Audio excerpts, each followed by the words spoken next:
So I was on YouTube the other day and I came across this thing called cash stuffing. As you know, this is a finance channel. We talk about finance apps, crypto, money, payments apps, all that type of stuff. So when I come across something I've never seen before, piques my interest. And this was one of those things, and I'm still just like, what is this? So cash stuffing, basically people take their paycheck and they get it all in cash, and then they put it into different envelopes or binders or sections for different parts of their budget. So there could be a section for spending, a section for a car payment, a section to pay rent, a section for groceries, and they just divide their money all in cash that way and put them in different envelopes. Pretty crazy if you ask me. I think people also watch the videos because it's kind of like an ASMR type thing where they're like counting money and just putting money into different envelopes. I think the algorithm favors it because they have different money values on here. You know, money is a big thing. Even if we take a look at some of the biggest channels like Mr. Beast and everyone that's copying him, we'll take a quick look at Mr. Beast titles here. You know,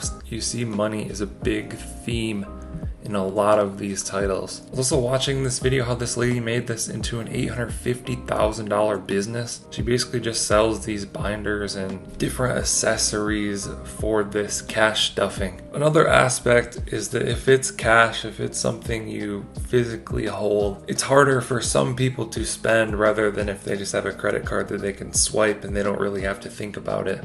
And it doesn't seem like real money that they're spending. So there's just infinite videos on this. It goes on and on and on. So that's what it is. I'm still trying to wrap my head around it. It's just one of those weird things you find when you dive like deep into the internet. Apparently it's also a big thing on TikTok. Let us know what you think down in the comments below. If you want to check out some other finance stuff, head over to my channel. There's thousands of videos over there. Maybe I'll keep researching cash stuffing and make a part 2. Like and subscribe if you want to see more videos like this. Thank you guys for watching. I'll catch you in the next one.